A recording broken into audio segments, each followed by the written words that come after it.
Hey everybody, welcome back. Today I'm going to be doing my product review for the KitchenAid Grain and Rice Cooker. Is this an innovative small kitchen appliance or an over-engineered piece of garbage? That's what we're here to find out. So you ready?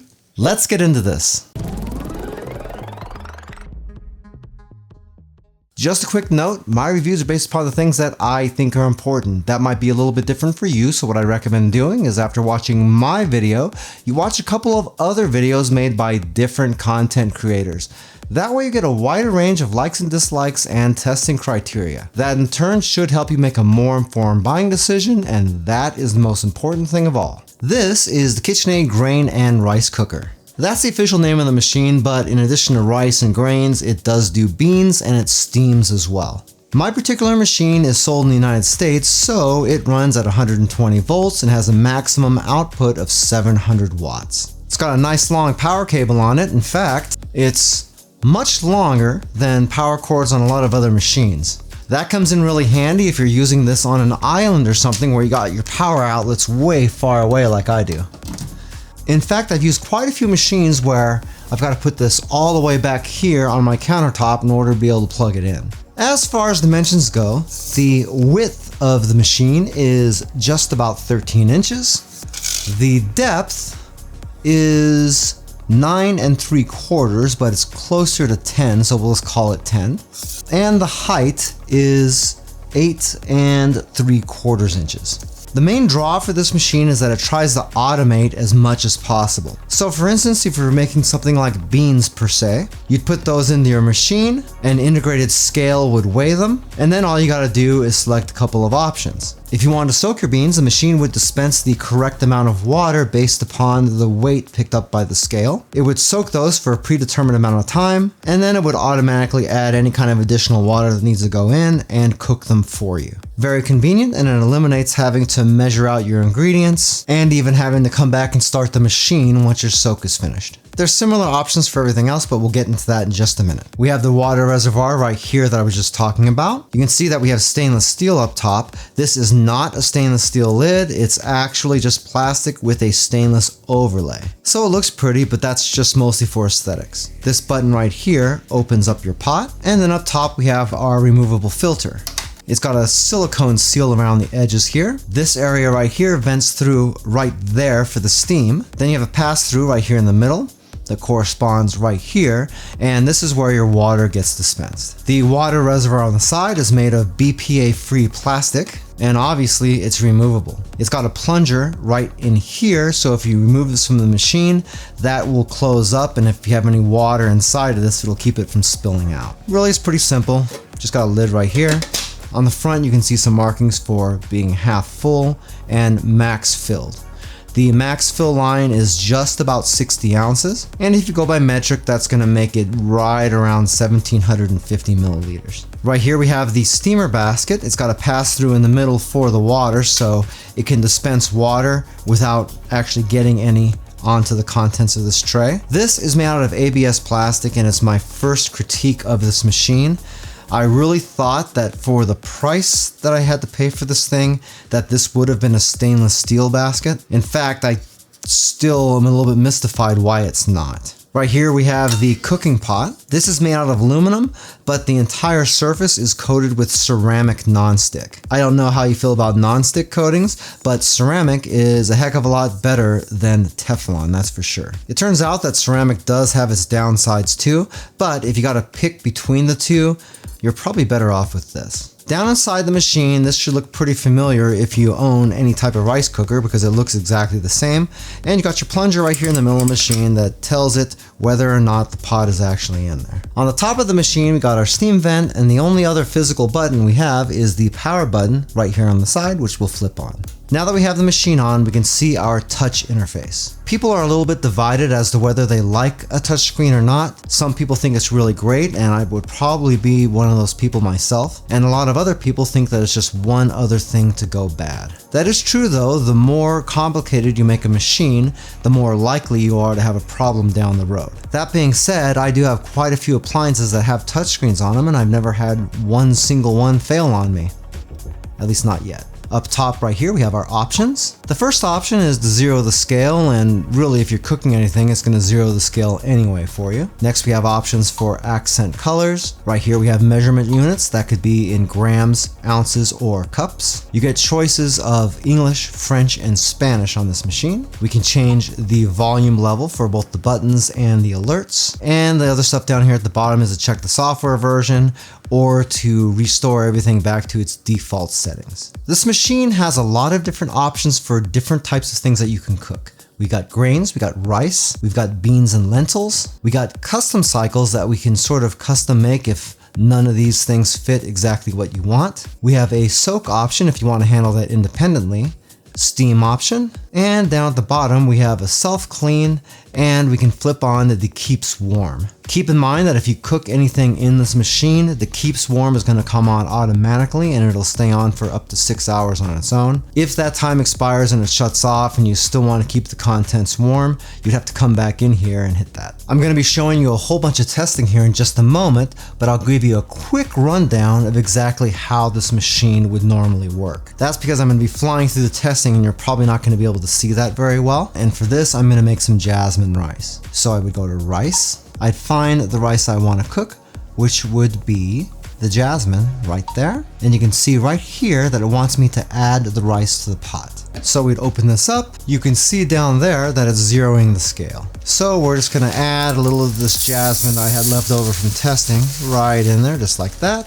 Keep in mind I'm not going to rinse this or do anything special with it because I'm just showing you how this machine works. So don't give me a hard time in the comments. I know. Right down here you can see that it's weighed my rice and it says I got 220 grams in there, so I just hit next. Now it wants me to make sure that my rice is nice and level because you don't want a big bump in the middle on it. Otherwise it might not cook evenly. We hit next, and then we have our default options on here. It's dry. I could actually select between being dry and rinsed. We are using water, but that could be broth or something else as well. If it's water, you'd be getting it from the reservoir, but if it was anything else, you'd have to put it into the pot directly because they don't want you using anything other than water in that reservoir. The only other option here is for the texture. So we got soft, regular, and firm. We'll just leave it on regular. The only other options here, delayed cook. You can click this and tell it when you want it to start. So if you wanted your rice in the morning, you can set it up to be done when you get there or when you get home from work or something else. And then that last option is start, which means it'll just start up right now. Now, if you're looking at this video, you might be thinking, Joe, this is way too complicated. I can get a $20 rice cooker and you just put the rice in there, rinse, and you push a button and it's done. This is over-engineered. It's way too many options. And if you're looking at this, it does kind of seem that way. But if we were just doing this really quickly, we would have put in the rice, it would have weighed it pretty instantly, we would have sifted it around, and we would have been at the screen, and then we can just hit start because everything's already at pretty normal defaults. So you do have a lot of options, but you can really skip past almost all of it. From here, the only thing left would be to close the lid and hit start. I got the tank empty warning because I don't have any water in here, so I'll just shoot some in there really quick. If you're making pots of rice, this machine will typically do 2 potfuls before you have to put more water in. Each one uses about half of the capacity. So if this thing is just living on your countertop, then every other time you're gonna have to put some water in there. Not that big a deal. Now that there's water in there, we just hit continue. You can see it's dispensing the water and you got this cutesy animated graphic going on in the background. And you can see as the water level rises on this, it goes up on this thing too. It's cute, I like it. A lot of people don't, but I do, and I'm easily amused, so leave me alone. Down here you can see the keeps warm option. I can select that and turn it off so it doesn't keep my rice warm once it gets finished. And you can see that's not really difficult at all. It's not complicated. There's not really a ton of steps that you really have to deal with. And in 30 minutes or so, looks like we're gonna have some finished jasmine rice. Pretty easy peasy. The only real thing that bothers me about the cooking is that the bowl inside of here really isn't all that big. In fact, if you're making rice, you're not going to get much more than maybe 2 cups of dry rice into this machine. If you get past that, most of the rice options aren't going to cook. They're going to tell you that it's going to boil over, so they'll force you to take some of your rice back out, and honestly, that can be a pain in the ass. By the way, as I'm fluffing up this rice, you can see I'm using a rice paddle. That's another critique I have about this machine. It doesn't come with one of those, and I can't see why it doesn't. KitchenAid advertises this as a grain and rice cooker, and the fact that it doesn't have one makes it the only rice cooker on planet Earth that doesn't come with one. Hey, by the way, if this is your first time here and you want to learn some cool new recipes, get some great cooking tips and tricks and all sorts of other kitchen related things, then start now by subscribing to the channel and clicking the notification bell so you never miss a thing. For testing, I went through a whole slew of stuff. On the beans menu, I did black beans, pinto beans, chickpeas, and lentils. On all of these, I used about 300 grams of the actual beans, and I cleaned and rinsed everything, but I didn't soak anything at all. I did the black beans first, and the entire cooking process took about 2 hours. Typically, black beans only take about an hour to cook, and they soak for about an hour, so I suspect that the machine actually soaked those beans for me as well. When the black beans got finished, they were pretty perfect. They came out nice and tender, but they weren't so soft that they were going to start falling apart on you or anything. Right here you can see the texture of them, and they look pretty darn good if you ask me. Next I moved on to pinto beans. Those also took the same 2 hours, so I'm going to assume that they went through the same process as well. Pinto beans came out just like the black beans. Great texture, no complaints there at all. Next, I moved on to chickpeas. Now, chickpeas are a little bit different because it's recommended that those soak overnight. But like I said before, I didn't do that. I just ran them in the machine to see what would happen. The machine cooked them for 2 hours as well,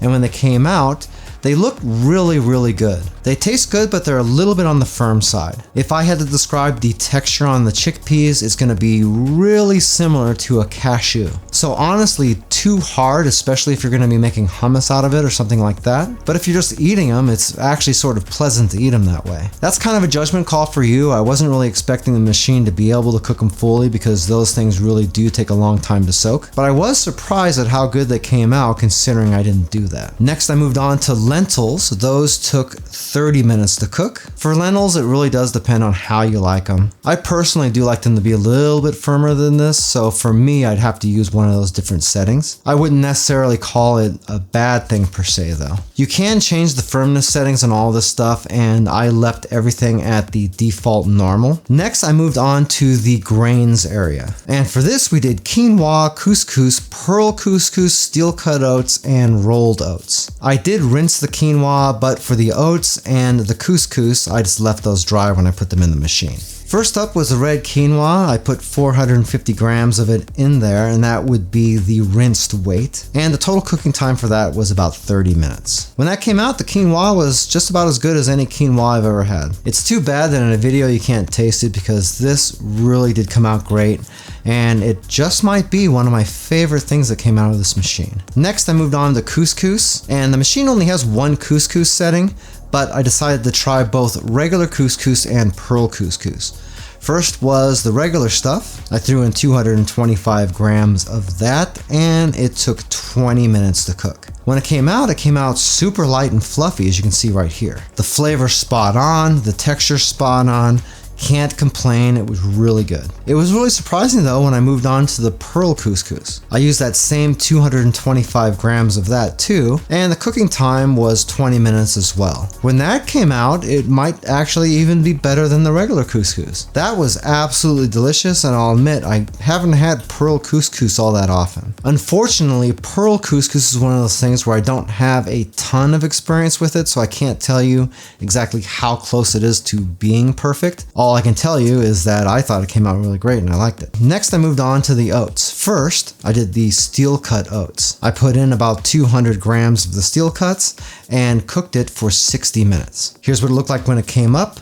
Nice, fluffy, perfectly cooked. But again, that sort of depends on how you like your oatmeal. Some people like it coming out almost like porridge or something like that. I like it to be a little bit on the firm side, just like it came out of the machine. But again, remember that that texture is customizable on the machine. For those of you that have never had steel cuts, I really recommend them, especially if you like rolled oats. The texture is really similar, except you have little crunchy bits in there too. But if you like one, I really think you're gonna like the other too. That being said, the next test was for the rolled oats. Again, 200 grams, and these these only took about 25 minutes to cook instead of the 60. Here's the results on that. Nice and fluffy. Maybe a little bit on the thick side for me, but when I do rolled oats, I typically cook them in milk, and I put a little bit too much milk in there, so it's a little bit on the soupy side. Most people think I'm gross for doing that though, so these actually look the way they're supposed to look. Next, we moved on to rice, and we did long grain brown rice, jasmine rice, basmati, and calrose. All four of the rices got rinsed just to make sure they were cleaned out and to get rid of any extra starch in there. And the amount that I put in was slightly different for each one. First up was the long grain brown rice. I cooked 300 grams of that, and the cooking time on it was 1 hour and 5 minutes total. Keep in mind that when we're talking about time, it's from the time I push the start button. That's not necessarily cooking time. The machine putting the water into the thing and the time it takes to heat up the pot, those are all part of that cook time also, so it does actually extend that a tiny little bit. For me, 1 hour to cook rice is not that big a deal, but for some people it is a really big deal. But brown rice does typically take a little bit longer than other types. When the brown rice got done, here's what it looked like. You can see how nice, light, and fluffy this rice is. Next, I moved on to jasmine rice. Again, that was rinsed. I did 400 grams of rice, and the jasmine took 35 minutes to cook. When I first opened the container after the rice was cooked, it didn't look quite as fluffy as it actually was. But once I tossed and mixed it a little bit, it came out looking really good. Really nice texture to it. Can't complain.